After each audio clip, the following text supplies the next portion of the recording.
യഅലമൂന അറിവുള്ളവൻ വല്ലദീന ലാ യഅലമൂന അറിവില്ലാത്തവരും സമമാകുമോ? ഇല്ല. കൃത്യമായ ഒരു ചോദ്യം, ഉത്തരം നമ്മളൊക്കെ തന്നെയാണ് കണ്ടെത്തേണ്ടത്. എന്നിട്ട് പറയുന്നു, ഇന്നമാ യതദക്കറു ഉലുൽ അൽബാബ്, ബുദ്ധി ഉള്ളവരാണ് കാര്യങ്ങൾ ചിന്തിച്ച് മനസ്സിലാക്കുക. തന്നെയുമല്ല, വിശ്വാസികൾക്കും വിജ്ഞാനം നൽകപ്പെട്ടവർക്കുമാണ് അള്ളാഹു പദവി ഉയർത്തി കൊടുക്കുക എന്ന് വിശുദ്ധ ഖുർആൻ പറയുന്നുണ്ട്. യർഫഉല്ലാഹു അല്ലദീന ആമനൂ മിൻകും വല്ലദീന ഊതുൽ ഇൽമ ദറജാത്ത് വല്ലാഹു ബിമാ തഅമലൂന ഖബീർ. 58-ാം അധ്യായമായ മുജാദിലയിലെ 11-ാമത്തെ വചനമാണ്.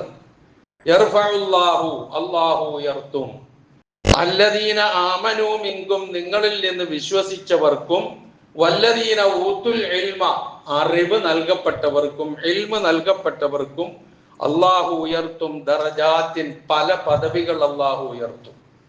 വല്ലാഹു ബിമാ തഅമലൂന ഖബീർ, നിങ്ങൾ പ്രവർത്തിക്കുന്നത് സൂക്ഷ്മമായി അറിയുന്നവനാണ് അല്ലാഹു.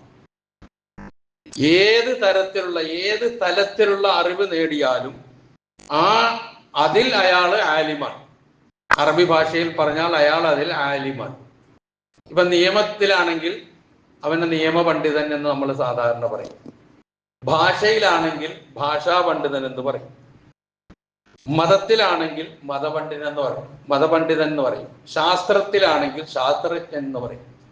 അങ്ങനെ ഏതിലാണോ അയാൾക്ക് അവഗാഹമുള്ളത് അറിവിൽ, ആ രൂപത്തിലായിരിക്കും അയാളെ നമ്മൾ വിശേഷിപ്പിക്കുക. തന്നെയുമല്ല, ഇസ്ലാമിക പരിപ്രേക്ഷ്യത്തിൽ പണ്ഡിതൻ എന്ന് പറഞ്ഞാൽ മതഭൗതിക വിജ്ഞാനങ്ങൾ നേടിയവർക്കാണ്. രണ്ടും കൂടി കൂട്ടിച്ചേർത്തിട്ടാണ് പരാമർശിച്ചിട്ടുള്ളതെന്ന് കാണാം. ഒന്നൊന്നിനെ വേറെ